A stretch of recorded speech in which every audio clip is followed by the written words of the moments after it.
México es un gran país, con un pasado milenario y una inmensa riqueza natural y cultural. El mexicano es un pueblo trabajador, con una larga tradición de lucha. En nuestros días, México vive una de las crisis más graves que le hayan ocurrido en su historia. Hoy en día existe un deterioro constante en lo económico, en la política, en la sociedad, en la cultura, el medio ambiente, la seguridad y la soberanía. El ingreso se ha concentrado como nunca en unos cuantos. Por ejemplo, los 9 multimillonarios más ricos de México acumularon en 2011 una fortuna de 124,000 millones de dólares. Eso representa 10% de la riqueza producida en el país. En cambio, 60 millones de mexicanos viven por debajo del umbral de la pobreza.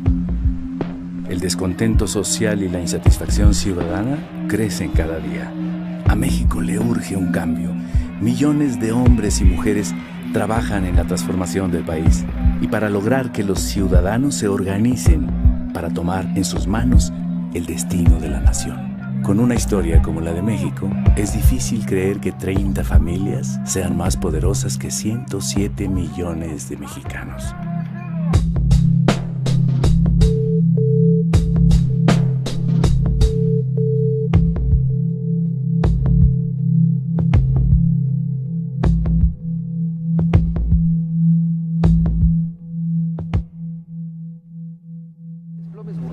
Por Italia y en España, la comedia italiana derrumbaron los mercados. La inestabilidad alcanzó la Bolsa Mexicana de Valores. El desempleo está en 4.46. En este contexto, el doctor Carstens decidió revisar a la baja el pronóstico de crecimiento económico. Y lo que sí sabemos es que siempre pierden los salarios. Trabajadores de Mexicana de Aviación exigen la reactivación de la aerolínea. A las afueras del estadio de Torreón. Dicen que la situación de México es cosa del destino. No hay empleo, no hay forma de cómo buscar la vida honradamente, por eso la gente se van en lo más fácil, por eso es que se vuelve todo muy difícil la situación.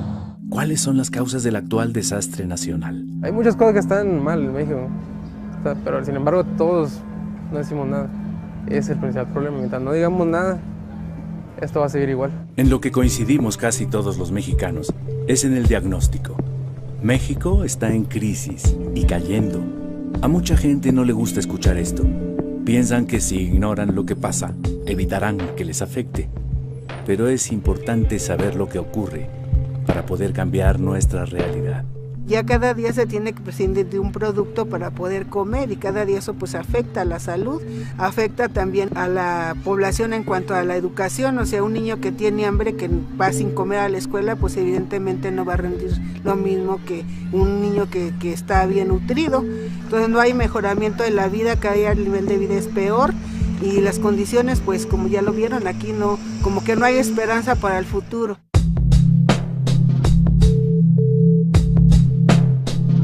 Hace 30 años se impuso una manera de ver el mundo, en la cual los mercados resolverían todos los problemas. En el caso de México, la bandera del libre mercado impuso el modelo neoliberal. Desde entonces, a la sombra del poder político y del erario público, se amasaron grandes fortunas, sobre todo con la privatización de empresas públicas y de recursos naturales de la nación. No se justifica lo que está sucediendo, ¿no? El que haya tanta pobreza, el que haya tanto abandono, el que haya inseguridad, el que haya violencia. Yo antes pensaba que el problema de México tenía que ver con la desigualdad, desde luego, que es monstruosa, y con la corrupción. Un problema estructural más profundo que es un orden económico y una clase económicamente dominante dentro de este orden, que son los empresarios, no en general, porque hay empresarios que arriesgan su dinero, que hacen un trabajo productivo, sino a un sector en particular. Esta oligarquía que no solo gobierna, sino que también especula con el monopolio, que especula con la renta, que especula con la depredación del medio ambiente y con la sobreexplotación del trabajador. Esa gente que tiene el poder económico captura el poder político y el resultado fue esa gran concentración de ingreso y de poder. Me parece que ha sido un proceso de devaluación de la población. Se le ofreció a la burguesía mexicana el negocio de insertarse en la economía global. Y pues ese negocio consistía básicamente en vender petróleo, desde luego, vender turismo, una fuente de mano de obra más barata, pues para reducirle todas las condiciones laborales a los trabajadores de Estados Unidos. Este modelo que se empieza a aplicar en el mundo desde mediados de los 70 y se define que había que apostar por la privatización, que había que pensar en ayudar mucho a que los de arriba hicieran dinero, porque si había dinero arriba iba a permear. Para llegar a eso se tenía que entregarles a ellos, ¿no?, los bienes de las naciones, los bienes de los pueblos. ¿Qué tipo de riqueza es la que las instituciones han favorecido que se acumule? Y uno debiera pensar que esta riqueza no es precisamente la que se hace, diríamos, de manera honesta, produciendo y haciendo inversiones, sino la riqueza que se obtiene mediante los monopolios excluyentes. Vamos a ver, digamos, el Estado controló en México la banca completa y hoy el sistema financiero ha sido privatizado de nueva cuenta. El sistema financiero es la fuente de acumulación especulativa más grande de la humanidad entera. Estas grandes corporaciones económicas, legalmente, mediante reformas en el Código Fiscal, no es algo ilegal, tienen regímenes fiscales de excepción. Son regímenes fiscales que les permiten, por ejemplo, pagar menos impuestos sobre la renta que un profesionista liberal, que un médico, que un abogado, que un trabajador. No pagan en proporción a los beneficios que obtienen. Esa es una vía que les permite acumular riqueza. Han sido las prebendas, los apoyos ilegales, las leyes monopólicas, las concesiones fraudulentas, las que han construido el gran capital en este país. Se ha construido a la sombra del favor. La concesión para que tengas una televisión para toda tu vida, la utilización del Estado como el gran financiador de la riqueza privada y del gran capital y de la oligarquía. Este modelo avanza en su salvajismo, en su barbarie, de manera progresiva. Es decir, se empieza con las desincorporaciones, con las ventas de entidades de propiedad pública, se sigue con el saqueo descarado, se sigue con el contratismo que permite transferir muchos miles de millones de dólares de la propiedad pública a la privada. Un proceso de destrucción de una parte de lo que fue la industria nacional, ¿sí?, en el sector metalúrgico, en ferrocarriles, en bancos, en vías aéreas. Un proceso de privatización siempre además teñido por el estilo mexicano, abuso de poder, corrupción, ¿sí?, entregarle a herederos, primos, amigos, cuates, ¿no?, parte del negocio. Una de las cosas que han hecho crecer seriamente en México las lógicas delincuenciales fue la entrada en vigor del modelo neoliberal. Podríamos pensar que es una violación masiva de derechos humanos a la población rural y a la población indígena, porque atrás de esto está el intento de reapropiarse del 60% del territorio nacional en manos actualmente de campesinos para pasar a manos privadas. Todo el esquema legal está diseñado de tal suerte que se protejan, se defiendan estos grandes intereses económicos y mediáticos que promueven este modelo económico, moral, entre comillas, de individualismo posesivo, de acumulación de la riqueza, de desmantelamiento de la solidaridad y la cooperación, de las redes del tejido social que antes existían en nuestro país.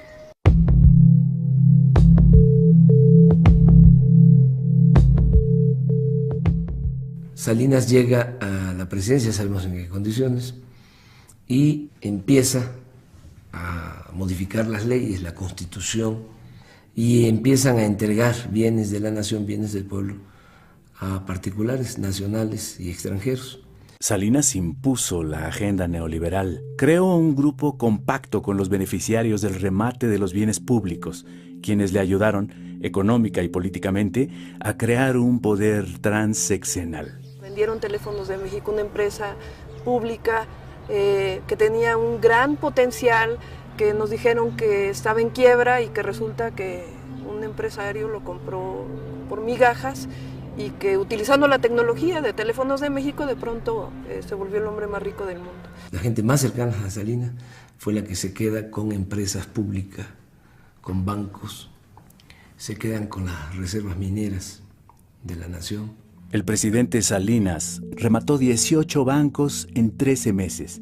Junto con su hermano Raúl y Pedro Aspe, secretario de Hacienda, personalmente repartieron empresas y bancos. En solo 5 años, entre 1988 y 1993, fueron vendidas más de 1,000 empresas estatales y unidades industriales.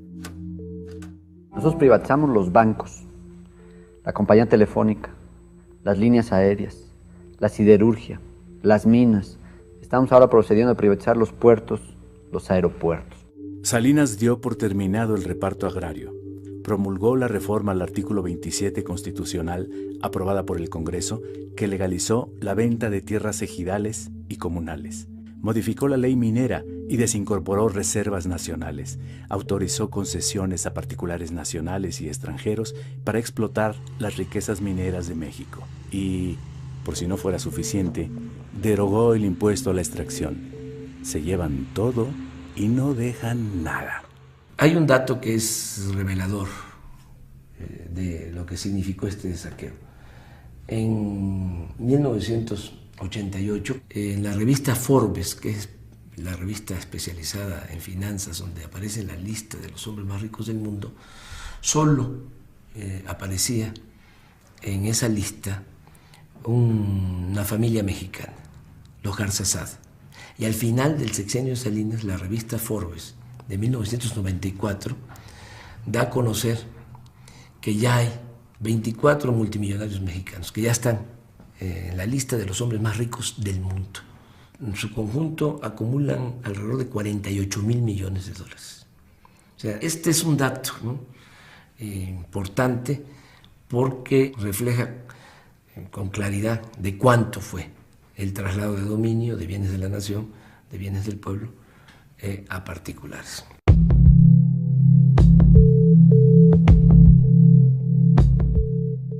En diciembre de 1994, la crisis financiera internacional, la fuga de capitales y la devaluación del peso hicieron caer la economía mexicana 6.2%, como no había sucedido desde 1932. La primera decisión que tomó el presidente Zedillo fue rescatar a empresarios y banqueros con recursos públicos, olvidando a los deudores y a la gran mayoría de los mexicanos. Creó el Fondo Bancario de Protección al Ahorro, FOBAPROA. Se rescató básicamente a los grandes banqueros, a los grandes intereses económicos con recursos públicos, y ahí participó el Ejecutivo, o sea, Zedillo, y participó también la Cámara de Diputados, el Congreso de la Unión, avalando esa privatización de los beneficios y socialización de las pérdidas. El FOBAPROA es un barril sin fondo. Zedillo prometió que el rescate bancario costaría 180,000 millones de pesos. Desde 1995 se han pagado intereses por más de 600,000 millones de pesos, pero la deuda sigue casi intacta.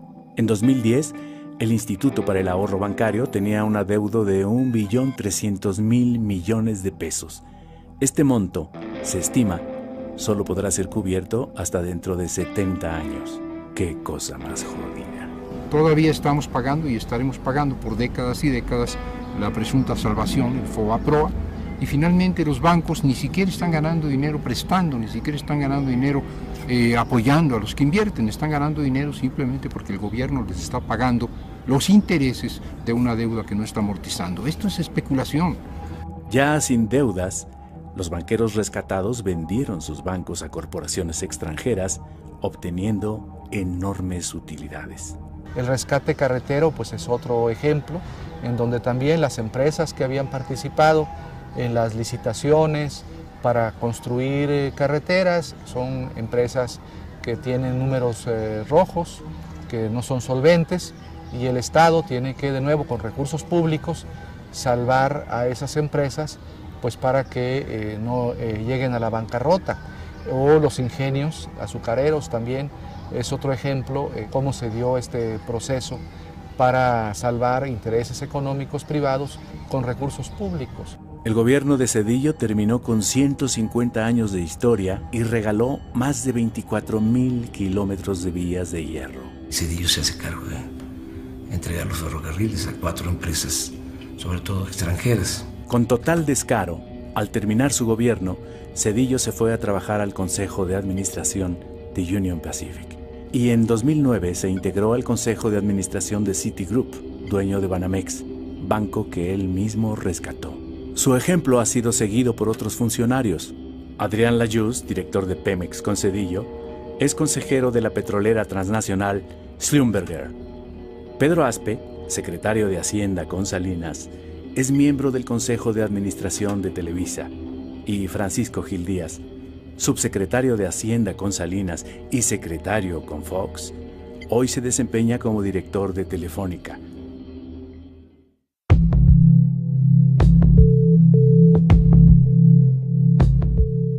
Gracias al empuje democrático de la sociedad mexicana, en el año 2000, el panista Vicente Fox ganó la presidencia de la República y acabó con más de 70 años del régimen priista. Sin embargo, pronto Fox traicionó sus promesas de cambio democrático y de combate a la corrupción. El mismo Fox, que cuando la campaña decía que iba a enjuiciar a Salinas y a su familia, en su cierre de campaña en el Zócalo, en el 2000, habló de que iba a crear una comisión para enjuiciar a Salinas. Terminó empatado con Salinas, asociado con Salinas, actuando igual. Fox adoptó el mismo régimen, la misma política económica y continuó con la misma corrupción. Prometió la privatización de la industria eléctrica y del petróleo. Auspició el contratismo y la corrupción en Pemex. Hay un ejemplo, los rastros de Vicente Fox, que al amparo del tráfico de influencias hicieron todos los negocios habidos y por haber en renta de buques, en renta de maquinarias. Hay todo una relación de las inconsistencias, de las revisiones que hizo la propia Auditoría Superior de la Federación. La desgracia nacional ha sido obra de un grupo de personas con nombres y apellidos, de partidos políticos y de grupos empresariales que tienen responsabilidades.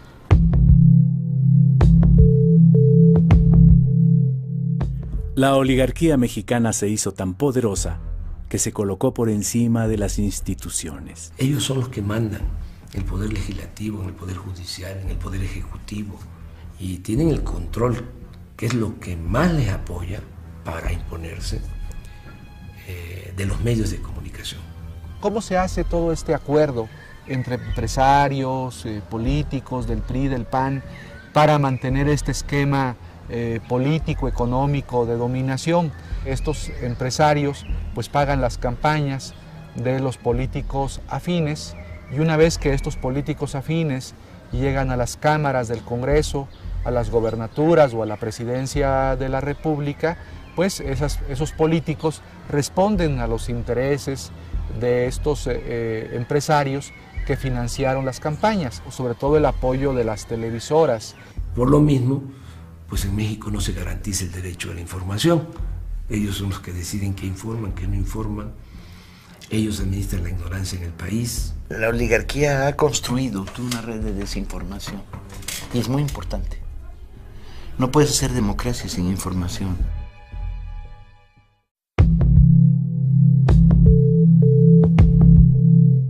La economía de México no ha crecido prácticamente en 30 años.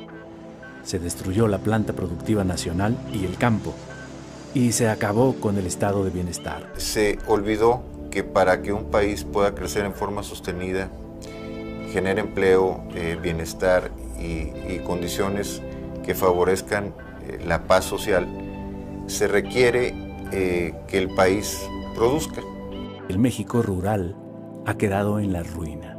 Nuestro país ha vivido en los últimos 30 años lo que yo llamo una guerra contra la agricultura campesina, contra los pequeños y medianos productores de nuestro país, para imponer un modelo de dependencia alimentaria, un modelo de alimentación chatarra y un modelo de desigualdad, aumentando la pobreza y la malnutrición de nuestro país.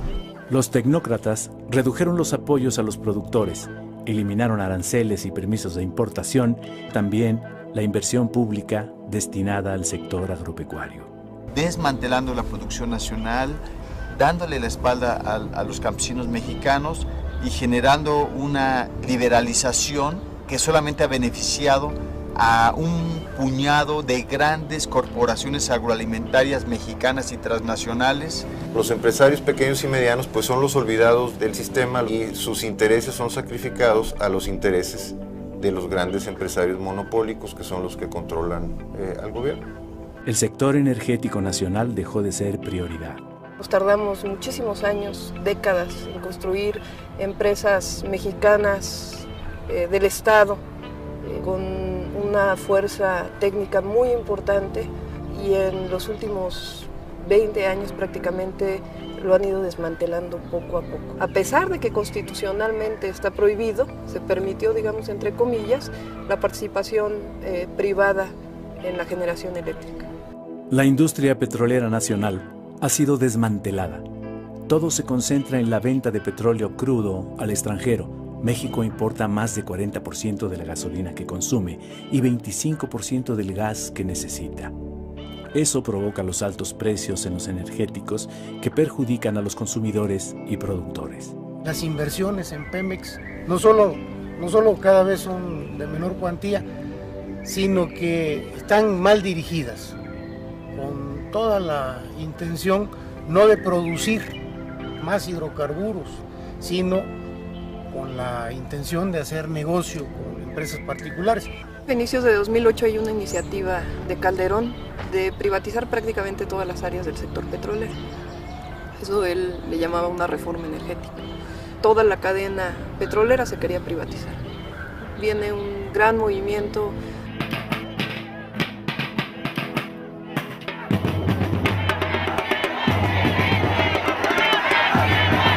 El movimiento en defensa del petróleo ganó el debate sobre la reforma energética y detuvo la privatización de la refinación, el transporte, los ductos y el almacenamiento de petrolíferos.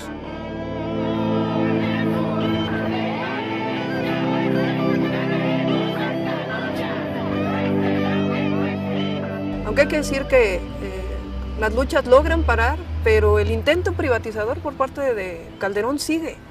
Están buscando a través de otras leyes como las asociaciones público-privadas privatizar los ductos o buscar un esquema de privatización de las refinerías. México tiene un gran tesoro, un tesoro escondido debajo del fondo del mar.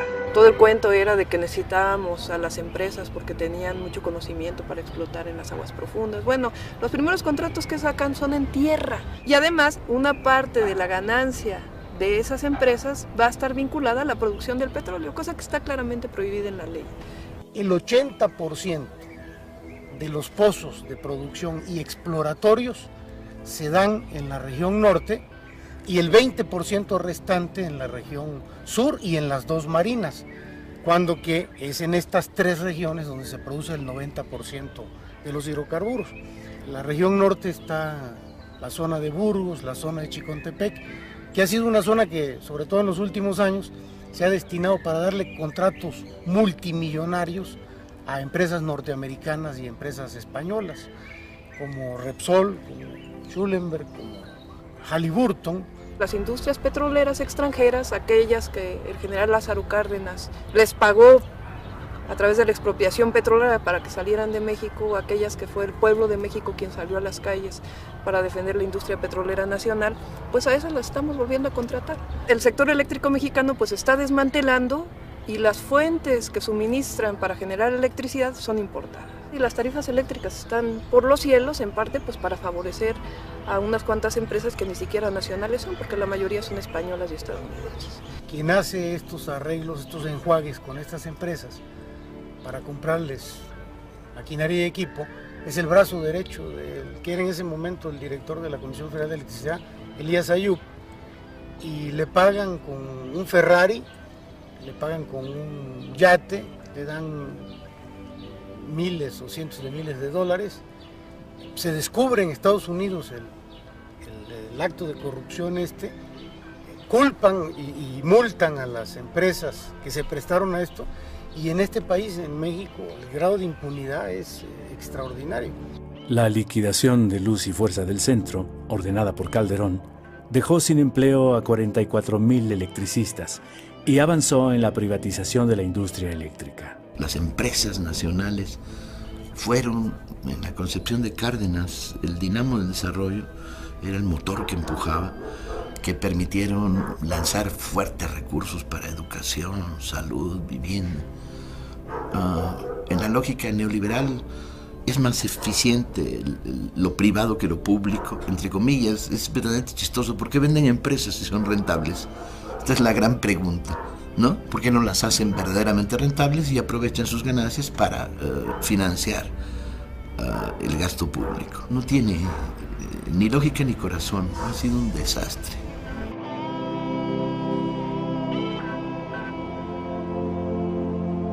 El neoliberalismo en México es sinónimo de saqueo, abandono y corrupción. Este proceso explica todos los fenómenos que vienen después. Explica, por ejemplo, las políticas de contención salarial. Explica el retiro gradual pero sostenido y sistemático de prestaciones laborales, de derechos, de servicios, de educación, de salud, de cultura. 7 de cada 10 mexicanos que trabajan ganan menos de 5,000 pesos mensuales, 3 salarios mínimos. Es la tercera parte del salario mínimo en Estados Unidos, que alcanza los 15,000 pesos mensuales. La política neoliberal ha creado una enorme desigualdad económica y social. Como el 80-90% del crecimiento del PIB se ha ido a el 1% de la población. Desde 1983, la migración hacia Estados Unidos creció de forma impresionante. En 2010, 500,000 mexicanos cruzaron la frontera norte buscando un futuro. El desempleo y la falta de oportunidades de educación serían las razones principales por las cuales las corrientes migratorias de México hacia Estados Unidos siguen incontenibles, a pesar de la represión generalizada que se está viviendo actualmente en los Estados Unidos en contra de los mexicanos en particular y de los inmigrantes en general. Cada año 1 millón de jóvenes ingresa al mercado laboral, pero ni 25% logra encontrar un empleo. Más de 20 millones no tiene para pagar la canasta básica, pues el salario ha perdido 80% de su poder de compra. Hace 28 años el salario mínimo alcanzaba para comprar 51 kilos de tortilla o 280 piezas de pan blanco o 12 kilos de frijol bayo. En 2011, con el mínimo, solo se puede adquirir 5 kilos de tortilla o 25 piezas de pan o 3 kilos de frijol. El campo mexicano ha sido desmantelado de muchas maneras, ha sido privado de los recursos públicos en los cuales el fomento de la producción agropecuaria estrictamente con el esfuerzo campesino no se puede lograr. Se han abierto las fronteras a la importación de granos básicos, se ha estimulado únicamente al sector empresarial, que es el que menos lo necesita, se ha desalentado de muchas maneras la agricultura y sin embargo México sigue siendo un país con campesinos. Hoy 70% de las gentes que viven en el campo están en condiciones de pobreza. Los neoliberales redujeron el gasto social, dejaron de invertir en infraestructura, clínicas, hospitales, educación y seguridad social. Se busca que los mexicanos tengamos un nivel educativo que llegue exclusivamente hasta la secundaria. Mano de obra barata, que sirva a los intereses de los grandes países industrializados y que produzca a muy bajo costo. Hay millones de jóvenes que desean estudiar la educación media superior y que no pueden, sencillamente porque no hay espacios. Cuando los del PRI o del PAN, que han estado en el poder, hablan de reformas estructurales, son reformas para beneficiar a los grandes intereses económicos. Por ejemplo, cuando hablan de reforma laboral, ellos quieren una reforma laboral para disminuir los derechos de los trabajadores. Lo que hemos vivido en estos últimos aproximadamente 30 años es un doble despojo. Por un lado el despojo de lo público y por otro el despojo de lo social, el despojo de sectores campesinos y destacadamente el despojo de pueblos indígenas. Un intento sistemático de volver a las condiciones del siglo XIX. Ni siquiera se puede comparar con el saqueo que hubo durante la colonia. porque para empezar eso les llevó 300 años, 3 siglos, y ahora han saqueado en 25 años. El PRI y el PAN en el Congreso han tomado juntos las decisiones que han perjudicado a la mayoría de los mexicanos.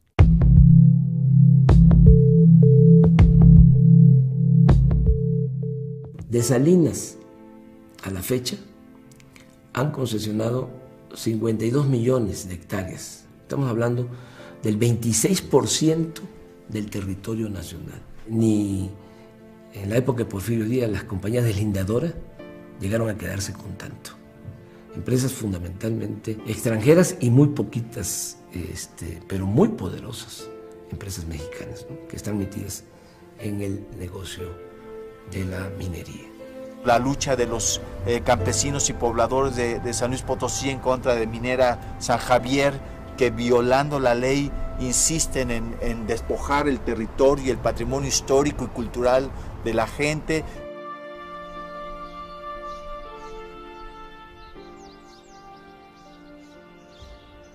Viene la compañía minera San Javier y venden todos los lotes mineros, venden todas las concesiones, venden las calles, venden la iglesia, venden el pueblo, venden todo lo que representa el pueblo y nos dejan a la deriva.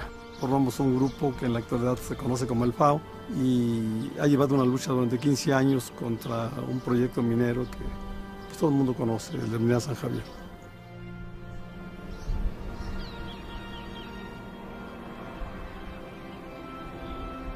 Este tipo de proyectos a tajo cielo abierto y en el que utilizan, en vez de fundir, utilizan un sistema que se conoce como lixiviación a montones, le aplican sustancias químicas, en el caso de aquí es cianuro de sodio, la mezclan con 32 millones de litros de agua, penetra en la roca y extrae los valores metálicos. Y además utilizan 25 toneladas de explosivos.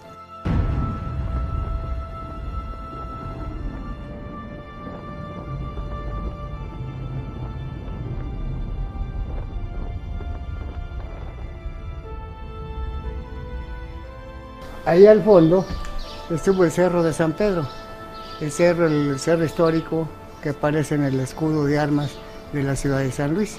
Ya desapareció ese cerro. Va a quedar un cráter gigante en vez de esas montañas. Hay montañas ahí de materiales sulfurosos. Esos materiales sulfurosos ahí van a quedar para la vida, ¿no? Se convierten en ácido sulfúrico. Cuando llueve, escurren y va a llegar a los acuíferos. Aquí estamos sobre un acuífero, que es el que surte a todo el Valle de San Luis Potosí y los municipios conurbados a San Luis Potosí. Es un acuífero muy grande. Va avanzando y va quemando toda la maleza, acaba con la flora y por supuesto con la fauna. Ya no hay animales, no hay ni moscas, todo se acabó. Lo vemos como una nueva conquista contra nuestro país, alrededor del 40% con cifras de la Camimex. El país está concesionado y buscan obtener el 70% del territorio nacional. Vemos que es un panorama muy oscuro contra México por lo que representa. No nada más la destrucción ambiental, las cuestiones sociales, sino también todo el consumo de agua de estas empresas mineras. El vital líquido que en este valle que es desértico no lo tenemos. Ellos gastan millones de litros al día, alrededor de 32 millones. Pero si sumamos todos los proyectos de minas en el país, es lo que en una hora se gasta en lo que todo el país completo. Entonces lo vemos como algo muy, muy preocupante. Para poder instalarse en una comunidad como aquí o como cualquier otra, normalmente van a encontrar resistencia. Entonces tienen que acudir a sistemas pues también socialmente agresivos, ¿no? Se encargan de intimidar, amenazar, de golpear y si es necesario de eliminar físicamente a los opositores a los proyectos. Se han agredido, a mí en lo particular me balacearon en la compañía minera y nos trataron de lincharnos. Lo único que nos dejan realmente es una depredación ambiental, una división social, rompen el tejido social de las comunidades, dividen a las familias, hacen que se enfrenten, que se peleen y enfermedades a posterior. De los riñones, enfermedades renales. Pero como yo, hay muchos también que es lo mismo. Esto ha sido una felonía lo que han hecho con mi pueblo. La tremenda corrupción, la corrupción organizada está de parte de ellos, no de parte de los pobladores. Los jueces federales vendidos, arrastrados, que por cualquier cosa se venden y no se tientan el corazón, no son mexicanos. esa supuesta fiebre del oro no deja una bonanza en nuestras comunidades y en el país. Pero algo que sí hemos notado, y es irónico, que sí dejan, es millones de pesos en corrupción. No es casual que una empresa de este tamaño opere ilegalmente y el gobierno pues haga de la vista gorda, voltee para otro lado y no hay problema, ¿no? Viene desde Ernesto Zedillo, o sea, que están involucrados en este proyecto de minera San Javier, obviamente Vicente Fox y obviamente Calderón. En realidad esto que nos pasó a nosotros y que nos está pasando no tiene comparación. Aquí está San Pedro, donde se inició la primera lucha a nivel nacional contra estas mineras. Pues el ejemplo ya cundió, donde quiera que llega un proyecto de minero aquí en México, en nuestro país, que en la actualidad suman como 750 más o menos, todo largo y ancho del país, pues donde quiera ya hay brotes, porque ya hay la experiencia de muchas partes de los graves daños y impactos graves a la población que causan. Hay concesiones que son otorgadas por el gobierno federal, principalmente para explotaciones mineras, para construcciones de presas, para construcciones de grandes vías de comunicación, pero la gente no está siendo consultada. Ahí se está violando la libre determinación de los pueblos indígenas. Tenemos un problema muy fuerte con una empresa minera. Esta empresa minera estuvo explotando los recursos del subsuelo de la comunidad de Capilapa de Méndez durante 225 años. La empresa minera venía por abajo de la comunidad y usan dinamita, cartuchos, explosivos y toda el agua que hay en la superficie se va para abajo. Y hasta la fecha llevamos 14 veneros ya perdidos por completo, no hay agua. Lógicamente que la minera ha buscado estrategias para que se dividan los pueblos de la Sierra Juárez. Entonces la gente ya decidió decir no a la minería. Tenemos ya hasta el momento ya notificados en la Secretaría de Economía y la Secretaría de Minas, pues ya 34,000 hectáreas concesionadas entre lo que es Ejutla de Crespo y Ocotlán de Morelos, ¿no? Todo está gobernado, manipulado y diseñado desde los asesores de la empresa minera Cuscatlán. San José Preso como municipio ha venido gestionando la posibilidad de poder tener una concesión para explorar y explotar un pozo profundo para el agua potable de la comunidad, la cual siempre ha sido negada bajo el argumento de que en la zona de valles centrales de Ocotlán no hay suficiente agua para poder hacer ese tipo de obras, ¿no? Sin embargo, a la empresa minera sí se le dan 5 concesiones para explotar pozos profundos en la zona. El gobierno federal ha concesionado hasta el 2058 las minas, ¿no? Sin tomar en cuenta a las autoridades de los pueblos, ¿no? Países como Canadá muy enriquecidos a costa de la pobreza de nuestros pueblos, a costa de nuestras vidas. A ellos no les interesa nuestras vidas, a ellos les interesa nada más el oro. El rechazo de millones de jóvenes, de millones de personas a la falta de oportunidades que ha generado el modelo neoliberal, que deja a millones de seres humanos sin empleo, sin oportunidades de educación, sin oportunidades de salud, los deja sin esperanza. El pueblo de México ha peleado y sigue peleando cotidianamente porque no le arranquen o no le acaben de arrancar los derechos, los espacios, los recursos por los cuales ha dado su vida, su trabajo y en algunas épocas han hecho revoluciones. México es un país que genera continua resistencia. Los ciudadanos no se callan, actúan bajo la forma de luchas constantes, por todos lados, ¿sí? Luchas de resistencia. Y luego se expresó de una manera muy potente en 3 momentos. Se expresó en la insurrección electoral cardenista, se expresó en el alzamiento zapatista y se expresó en el movimiento López Obradorista. Han sido los 3 grandes momentos donde se produjo conjunciones de fuerzas, ¿no? Que estaban disidentes, peleando, resistiendo, pero que se encontraron.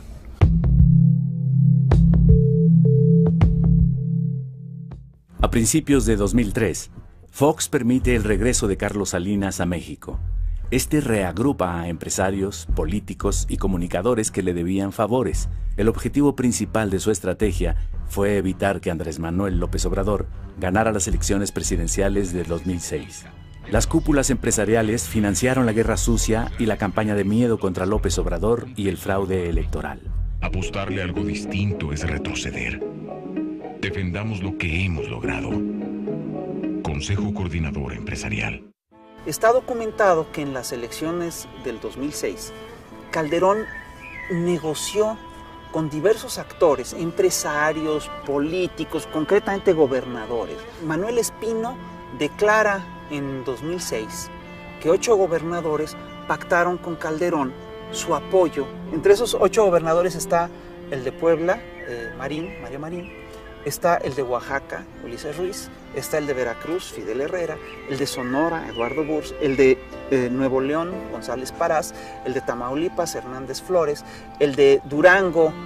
Vicente Fox admitió que cargó los dados a favor de Calderón. El Baester Gordillo pactó con Calderón para apoyarlo en la elección a cambio de la dirección de la Secretaría de Educación Pública, el ISSSTE y Lotería Nacional. Sí acordé con el presidente Calderón, sí lo hicimos de manera responsable y democrática, aceptando nuestras diferencias. El fraude electoral de 2006 se orquestó para evitar un verdadero cambio político y económico en México.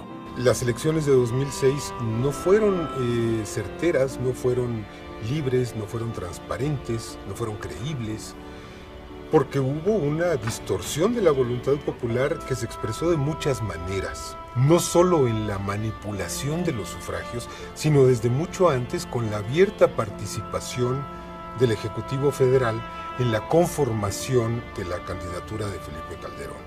La negativa de Calderón al voto por voto, casilla por casilla, amparándose en la corrupta estructura del IFE, dominada por el Baester Gordillo, otra de las figuras negras en la historia de este país, daba cuenta de que algo, que era cierto, que no habían ganado. Yo soy de los que estaban plenamente convencidos de que Calderón no ganó las elecciones, de que las ganó López Obrador. La resistencia era obligada, decir, no, espérame, te vas a robar las elecciones, nos vas a quitar a los mexicanos el derecho a decidir. Creo que fue un gran momento para muchos y que consolidó una forma de disidencia y que fue sano y que expresó el sentir de un... Pero también creo que no acumulamos las suficientes fuerzas para detener el fraude. 2006 demostró que se requerían algunas cosas más. Una de ellas, por supuesto, es un nivel mínimo de organización social, organización popular, y un nivel también de conciencia más clara de cuáles son los grandes problemas nacionales.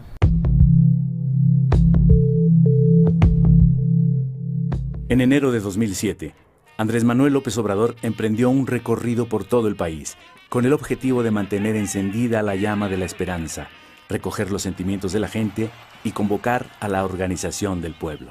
Esta conciencia de que somos un mosaico cultural diverso y que en este está nuestra fuerza, Andrés Manuel lo descubrió recorriendo el país a pie, en coche y en avión, saludando gente, mirándoles las caras, escuchando lenguas distintas, viendo paisajes distintos. El político y el mexicano, creo yo, que más a raíz conoce este país, más directamente, piel a piel, conoce al pueblo de México. La fortaleza, ¿no?, que hay en nuestro pueblo, ¿no?, la grandeza de México, ¿no?, en las distintas regiones, por la cultura. México es heredero de la gran civilización mesoamericana. Este país se fundó hace 10.000 años. Ahí están las comunidades con sus costumbres, sus tradiciones, sus valores, y una gran reserva de valores. Por ejemplo, en el asunto de la inseguridad y de la violencia, hay menos inseguridad y violencia en donde se mantienen las tradiciones, las costumbres, la organización social tradicional. En comunidades indígenas, la inseguridad y la violencia se da más en donde hay descomposición social, en donde se rompió el tejido social, en donde no hay vida comunitaria, en donde hay pérdida de valores. Lo he constatado en mis recorridos, ¿no? La gente extraordinaria, gente buena, con, insisto, muchos valores, que lamentablemente se han ido perdiendo y que hay que fortalecerlos, que hay que consolidar, que es parte de nuestra propuesta. En 5 años, López Obrador ha visitado varias veces todas las regiones del país. Como nadie, conoce cada pueblo y a su gente. De primera mano, sabe de la situación económica, social y política. Luego, pues ve uno cuántas riquezas hay en el país. Hay pues, petróleo, me molesta mucho, ¿no?, cada vez que voy a la zona petrolera, ¿no? Una explotación irracional. Me da coraje porque nos estamos derrochando con la herencia de las nuevas generaciones. O sea, nosotros estamos quedando con la herencia de nuestros hijos y nuestros nietos, porque el petróleo es un bien no renovable y esta generación se lo está acabando, estamos agotando. Pero hay todavía, y hay gas, litorales, y bosques, y selvas, y agua, buenas tierras para la próxima agropecuaria. En el norte, minas de oro, de plata, de cobre. Me tocó ir a las zonas mineras, ir a las minas, allá en la Sierra de Durango, en la Sierra de Chihuahua. El trato que tienen los extranjeros en las minas es especial. Llegan a tener hasta sus canchas de tenis, buenos hoteles. Los trabajadores viven muy mal. Todo lo que es el entorno de una mina es destrucción, pueblos abandonados, caminos de terracería. No pagan los canadienses a los obreros mineros mexicanos lo que se paga en Canadá. Tampoco se cuida el medio ambiente como se cuida en Canadá. Entonces todo eso lo vi, lo constato. Me duele mucho todo lo que tiene que ver con la pobreza.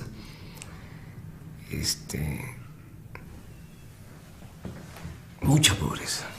De eso no hablamos mejor, pero es muy doloroso, ¿no? Porque hay mucha gente que no tiene ni para comer. Bueno, hay partes buenas, bueno, todo es bueno, pero tenemos un país con mucha belleza también. Ha sido para mí un privilegio, ¿no? El recorrer a ras de tierra todo el país, conocerlo muy bien.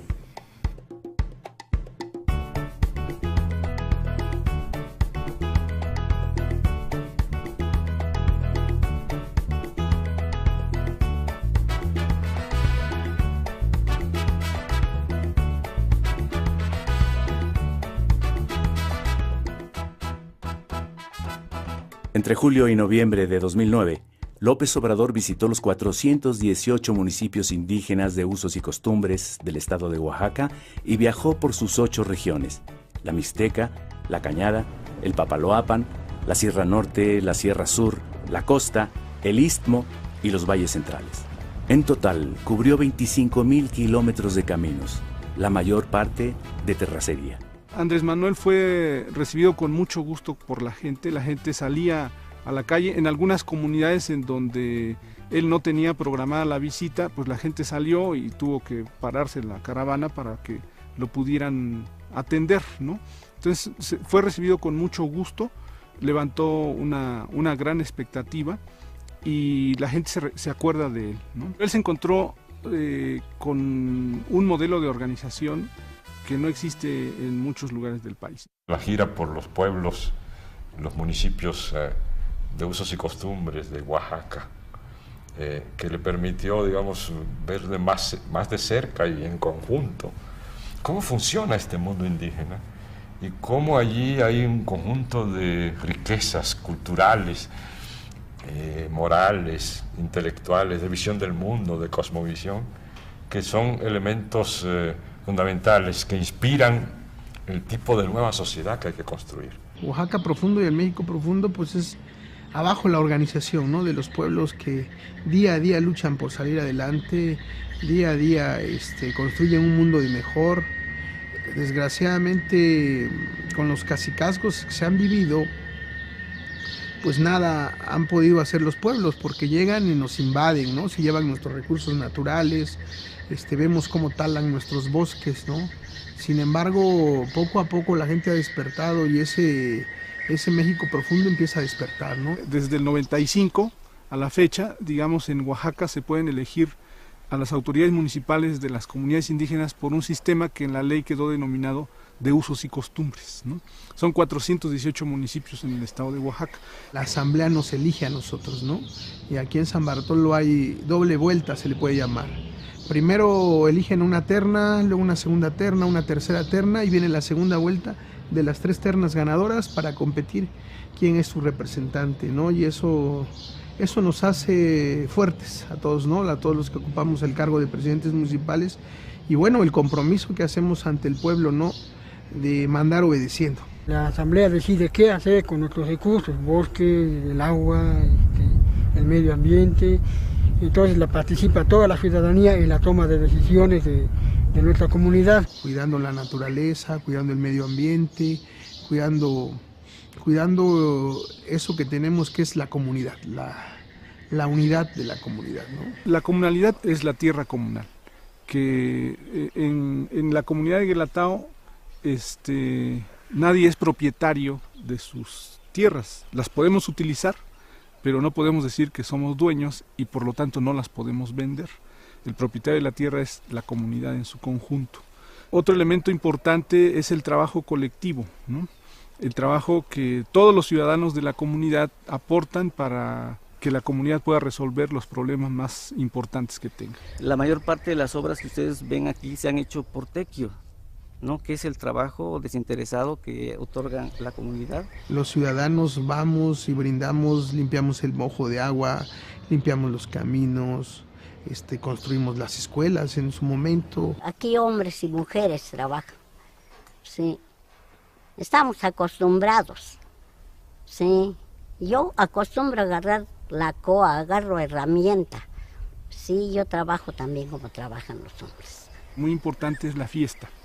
La fiesta, aunque se venera a un santo patrón, a un santo católico, digamos, lo más importante de la fiesta es la posibilidad que te da de convivir con la gente de la comunidad, con gente de la comunidad que está afuera y regresa a la fiesta, con los vecinos de otras comunidades, y esto pues también fortalece los lazos de identidad entre la gente de la comunidad con las gentes de otras comunidades vecinas, ¿no? López Obrador encontró en Oaxaca a uno de los pueblos con mayor diversidad cultural. Conservan valores, costumbres, tradiciones comunitarias, lenguas y organización social, heredadas de la gran civilización mesoamericana. Yo creo que el licenciado Andrés Manuel tiene un buen aliado aquí en la región de la Sierra Juárez de Oaxaca.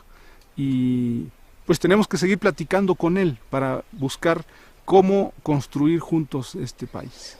Hubieron muchos obstáculos por parte del exgobernador de bloquear con los presidentes municipales, inclusive algunos llegaban a cancelar las reuniones, decían que no iba a haber, pero llegábamos y la gente ahí estaba. Me tocó darle la bienvenida al licenciado López Obrador.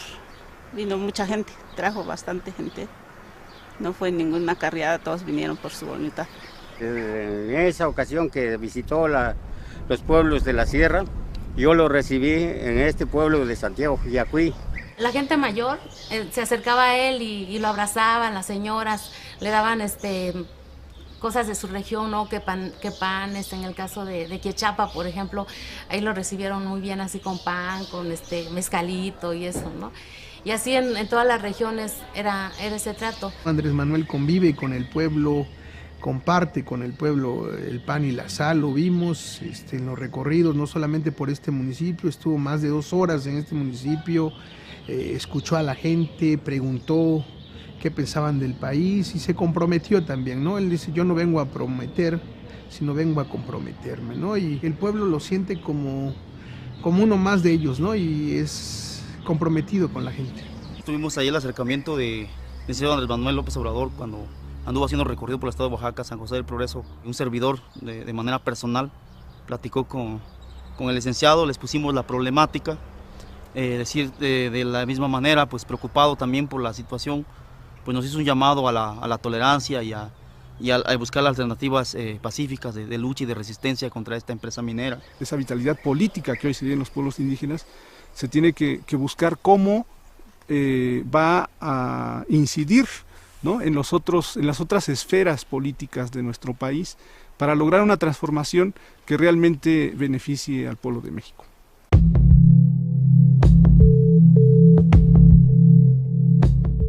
no hay un cambio de régimen, no vamos a encontrar la salida, ni como pueblo ni como nación. De eso estoy convencido. O sea, si no hay un cambio verdadero, si no hay reformas en todos los órdenes de la vida pública, en lo económico, lo político, lo social, si no se fortalecen valores espirituales, morales, culturales, no hay salida. Al contrario, cada día va a estar peor la situación. Se va a seguir hundiendo el país. Lo que decía Juárez, ¿no? Justicia, no venganza. Sencillamente ya ellos ya no van a dominar en el país. La transformación de México no es la tarea de un solo hombre, es tarea de todo un pueblo. Tengo que ser realista. Lo he analizado, lo he reflexionado, lo he pensado mucho y sé que la única opción es el que entre todos podamos llevar a cabo la renovación tajante de la vida pública. La continuidad del PAN significa la continuidad de lo que estamos viviendo, o sea, un manejo de la economía contra los ciudadanos y una guerra contra el narco que es una guerra contra los ciudadanos de nuevo. El retorno del PRI puede resultar verdaderamente trágico. Regresan con 12 años de no haberle podido meter el diente a las arcas del poder y van a querer comérselo todos. Es la horda de los 40 ladrones de Alibaba, pero potenciados a la mexicana. Como ya no les funciona el PAN, no les funciona Calderón, lo hacen a un lado y echaron a andar en una operación de recambio para hacernos creer de que si regresa el PRI van a mejorar las cosas en el país. Esa línea es Televisa, ¿no?, impulsando la candidatura de Peña Nieto. Que hay mucha gente que ya está creyendo de que si regresa el PRI las cosas van a mejorar. Esta crisis se gesta, se origina cuando el PRI dominaba. Los gobiernos del PRI fueron los que declararon la guerra radical contra los campesinos, firmando a espaldas de los campesinos el Tratado de Libre Comercio de América del Norte y entregando la seguridad alimentaria. Fue con el PRI que se hizo la contrarreforma agraria en el artículo 27 constitucional. Fue con el PRI que se instituyó el sistema de control corporativo a través de la CNC, en donde los campesinos no se les reconoció ni se les reconoce ahora como sujetos de derechos, sino como carne de cañón, como voto verde, como acarreados. Fue con el PRI donde se estableció el sistema de corrupción generalizada. Así que para el campo de ninguna manera es opción el retorno del PRI al Ejecutivo Federal en el 2012. Peña Nieto a la cabeza de esto es verdaderamente peligroso. Es un títere con Salinas moviendo los hilos, una combinación de las grandes televisoras, los gobernadores corruptos del PRI, el sindicalismo charro del Baster y compañía. Lo peor de México está impulsando a Peña Nieto. Si la batalla es en el terreno de las ideas, la tienen perdida, porque ¿cómo van a defender los monopolios? ¿Cómo van a defender que los que ganan más impuestos ante la opinión pública, cómo van a defender que no paguen? Es imposible. Entonces, su estrategia, que creo que tiene sentido, aunque es perversa, es, pues vamos a atacar al mensajero, porque al mensaje está muy difícil atacarlo. Nosotros tenemos en la institucionalidad secuestrada un campo de batalla irrenunciable entre la barbarie de la mafia y la civilización de una sociedad que se organiza en muchas expresiones y de muchas maneras día con día. Es importante seguir insistiendo en esta vía pacífica de cambio, de transformación, aunque sabemos que las instituciones electorales están cooptadas también por los intereses económicos y estos intereses del modelo neoliberal. Sabemos cómo actúa el IFE y el Tribunal Electoral y a quién responden estos consejeros y esos magistrados. A pesar de ello, pues la vía más adecuada es la vía pacífica. Es muy importante crear una cultura de la información por abajo y paralela, y ya no de contrainformación, sino de información, y volverlos a ellos la contrainformación. Ese trabajo es fundamental para la transformación del país. Hacer conciencia, que el pueblo tenga todos los elementos, que la gente tenga toda la información y pueda ser dueño y constructor de su propio destino. Es decir, cuando la gente internaliza de que hay opresores, ¿no?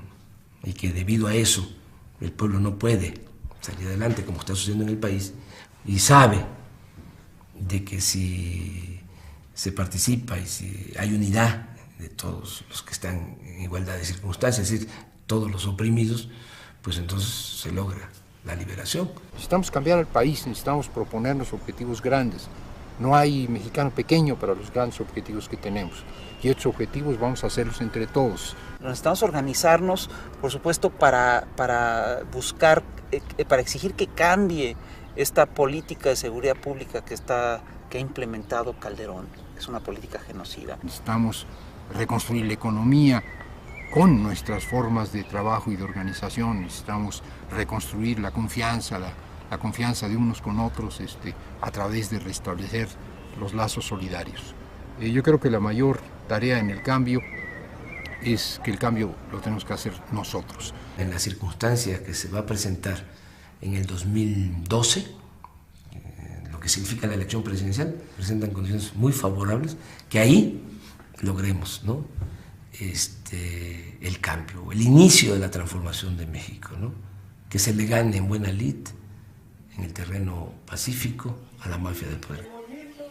Morena se está organizando no solamente para el 2002, nos estamos organizando para transformar el país independientemente de lo que ocurra en el 2012. En Morena participamos de todas las clases sociales, de todas las corrientes del pensamiento, de todas las religiones, libres pensadores. Es un movimiento amplio, plural. Participan indígenas de todas las etnias, campesinos, pescadores, cooperativistas, obreros, trabajadores independientes.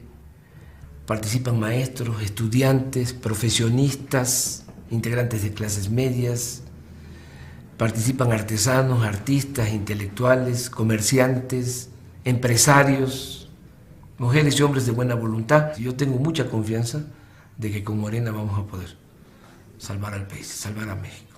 Cuando se promueve una iniciativa de organización como Morena, no te encuentres con individuos, te encuentras con familias, te encuentras con barrios, te encuentras con pueblos, te encuentras con ejidos, te encuentras con escuelas. Hay que hacer de esta organización una organización capaz de no solo preservar la colonia, el barrio, el pueblo, la fábrica, la escuela, sino de cambiar al país. Y esto es un movimiento mayor. Una aportación extraordinariamente importante de López Obrador es el descubrir cuál es la palanca pues para el cambio. Es una reserva moral, es una capacidad de confiar en nosotros mismos, de apoyarnos en nuestra propia historia, en nuestra propia experiencia, en nuestra propia identidad. Lo que no hagamos por nosotros y desde nuestras raíces no lo hará nadie, no hay recetas y en última instancia es nuestra historia la que nos puede inspirar. Creo que Andrés, a través del trabajo de construir a lo largo y ancho del país, Morena le ha dado forma a las necesidades de millones de mexicanos de mantenerse vivos, activos, en acción y en disidencia. Gente decente, honesta y luchadora. Y me parece muy positivo el fenómeno. Nosotros lo vemos día a día, cómo la gente se manifiesta ya a favor del Movimiento de Regeneración Nacional. Cada vez se suman más, y no solo gente de abajo, la gente del pueblo, los trabajadores, los obreros, los campesinos, sino que cada vez estamos observando clases medias, estamos observando empresarios y que están dispuestos a apoyar. Andrés Manuel López Obrador se ha reunido con más de 1000 empresarios, principalmente pequeños y medianos. Los empresarios salen en shock positivo sobre la personalidad de Andrés Manuel, un agente de Estado, una gente que contesta sus preguntas con razonamientos muy sólidos. El cambio en México tiene que contar con la fuerza de todos los mexicanos, y nosotros en los Estados Unidos haremos lo que esté de nuestra parte para contribuir dentro de nuestras posibilidades. Queremos cultura para todos, educación para todos, trabajo para todos, para todas, pero lo queremos organizado de una manera distinta, con instituciones muy poderosas, pero fincadas en la capacidad de decisión que tiene el pueblo de México sobre cada uno de los aspectos de su vida. Andrés Manuel López Obrador es un dirigente muy singular. porque creo que es un dirigente que se ha propuesto no concentrar el poder en sus manos, sino crear una concentración de poder en la sociedad. No se plantea la toma del poder por una persona, ni se plantea el ejercicio de la presidencia como un fin en sí, sino como un medio para transformar al país. Considero que hace falta establecer en México una verdadera democracia, cortar de tajo el saqueo, la corrupción, que haya patria para todos los mexicanos, patria para los humillados, patria para el pobre, que haya un gobierno del pueblo, para el pueblo, que distribuya con justicia las riquezas de la nación y que mejore las condiciones de vida, las condiciones de trabajo, que se recupere la tranquilidad y la felicidad de nuestro pueblo. México no puede ser país de unos cuantos. México es de todos. Es uno de los países con más recursos naturales del mundo y con mucha fuerza cultural. Y que sí es posible sacar adelante a México.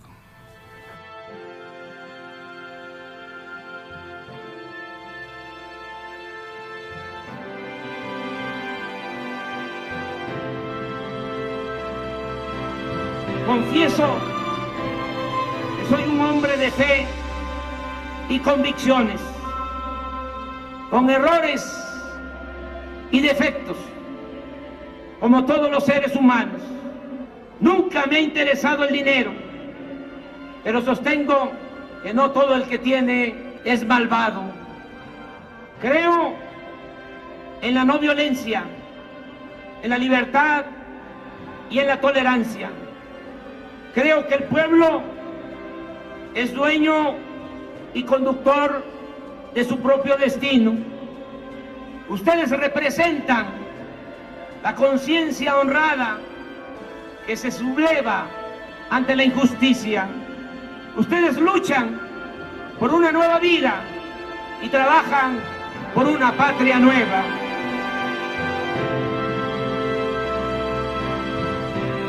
Si los mexicanos queremos, México cambiará y tendremos un país para todos.